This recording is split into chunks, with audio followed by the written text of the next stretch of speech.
Génesis, ayer y hoy, aprendiendo del pasado. Génesis, ayer y hoy. Hola, buenos días. Se supone que un núcleo político está formado por grupos que ideológicamente razonan de la misma manera.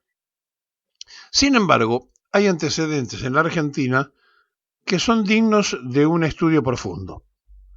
Los movimientos populares han tenido ingresos de distintas corrientes que se dieron cuenta que para poder llegar al poder había que provisoriamente disfrazarse de ese sector para ver si se podía alcanzar ese objetivo. Y así, en un tiempo, el radicalismo aparecía como un proyecto revolucionario en la Revolución del Parque, arrancaron tirando tiros y después se transformaron en el centenario Partido Democrático. Pero en realidad hubo una enorme cantidad de fragmentaciones.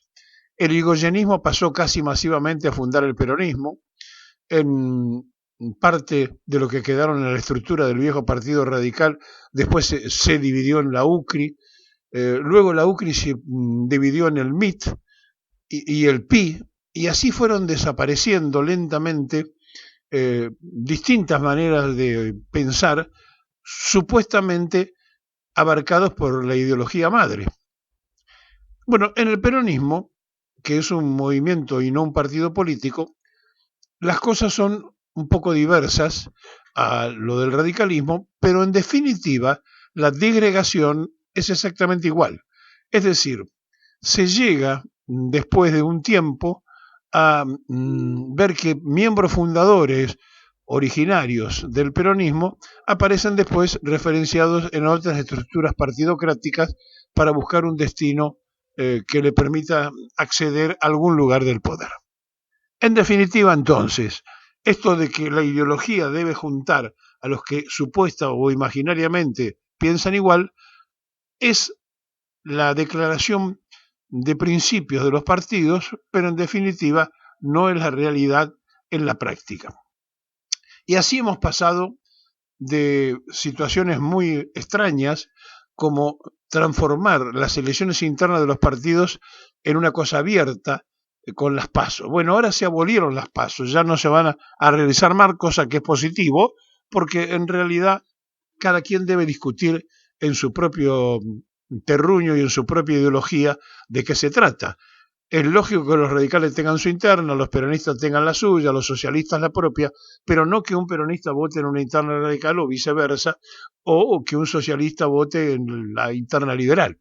Entonces, cuando uno ve que las PASO fue un invento que hizo retroceder a la política, que surgió y se desarrolló, igual que lo del balotage, un invento de la NUCE para que el peronismo no llegara al gobierno y al poder, para que le faltara 5 para el peso, y en definitiva después Balbín tuvo que decir hay que reconocer igual porque sacaron 30 puntos de ventaja contra nosotros, y entonces que le falte un punto para llegar al 50% es un absurdo. Bueno, todo esto hace que se haya practicado la democracia declamativa, pero en realidad la democracia fraudulenta. Fraudulenta porque no ha permitido que los partidos se organicen como tal, salvo excepciones del radicalismo, que en realidad siempre ha tenido sus elecciones internas. La mayoría usa el dedo. Y dentro de esto, el peronismo se destaca porque además no es un partido político, sino que es un movimiento. Perón construyó un movimiento. Ahora, la herramienta de ese movimiento es el PJ.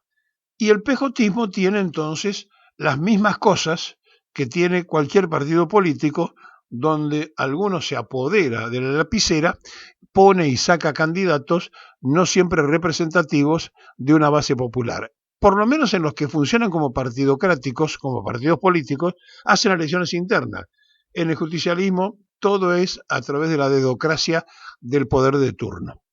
Estamos en una situación difícil de explicar a quienes no viven en la Argentina para decir que los mayoritarios de un movimiento no tienen forma de elegir a sus propias autoridades. No es muy creíble. Sin embargo, así funciona porque se creó un movimiento con una jefatura. Y después se pelearon los que supuesta o imaginariamente creen que pueden ser herederos de esa potestad de ser jefes únicos de un movimiento. Ahora, para ser jefe de un movimiento, tienen que darse condiciones muy puntuales donde, además de creerse jefe del movimiento, el movimiento tiene que reconocerlo como tal. Y ahí es donde empiezan entonces a cruzarse algunas cosas. Cuando alguien dice, yo soy la conducción, síganme, bueno, es discutible. Sin embargo, con el síganme no los voy a defraudar, aparecieron candidatos que llegaron a ser presidente de la República porque había en esa frase encerrado todo un proyecto, todo un mandato de que lo que se decía en la campaña era muy parecido a lo que la sociedad imaginaba. Y entonces, confundiendo gordura con hinchazón, todos entendimos que había que trabajar para la fórmula Menem-Duhalde porque era lo que más representaba a la idea del peronismo contra Cafiero de la Sota. Ahora bien, después que se ganó la interna y aparecieron como candidatos nacionales, también se ganó la externa. Y allí salió Menem a decir, si yo hubiera dicho lo que iba a hacer, no me hubieran votado. Sí, seguramente, no lo hubiéramos comprometido tampoco para que él fuera presidente. Ahora, ¿qué cosa es lo que falló? Bueno, alguien se dio cuenta que la manera de llegar era correr dentro de una pista que garantizaba llegar a la meta. Y esa pista era lo que el peronismo ponía, y entonces había que jugar allí. Jugaron intensamente y ganaron la maratón. Llegaron al objetivo de la Casa de Gobierno. Después pasó lo que ya todos conocemos. Ahora, ¿cómo se hace para que se pueda entender que cuando los tiempos van cambiando, la representatividad no puede seguir siendo siempre la que uno imaginó originaria? Porque los radicales de la Revolución del Parque pueden haber imaginado alguna vez sociedad con los liberales. Sin embargo, la han hecho. Pueden haber imaginado alguna vez ser gran cantidad de radicales funcionarios de los golpes de Estado del país. Y a lo mejor alguno en la Revolución del Parque lo pensó, pero yo no creo que haya sido la voluntad mayoritaria de aquellos que fundaron el radicalismo.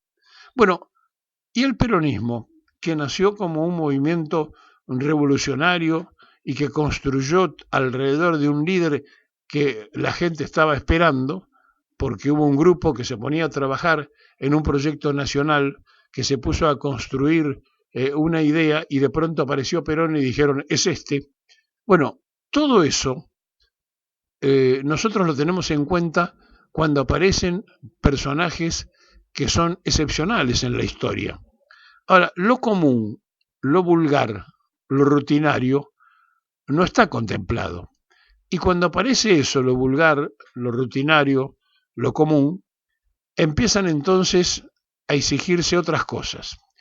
Y de pronto, en el medio de esto, aparece un personaje que dice cosas diferentes, que le habla a la sociedad de una motosierra, que le dice que va a luchar contra la casta, nadie sabe qué cosa es la casta, y así sucesivamente en un idioma de pocas palabras y mostrando un elemento para destruir todo, no mostraba un proyecto de construcción, sino que venía para destruir, ganó una elección.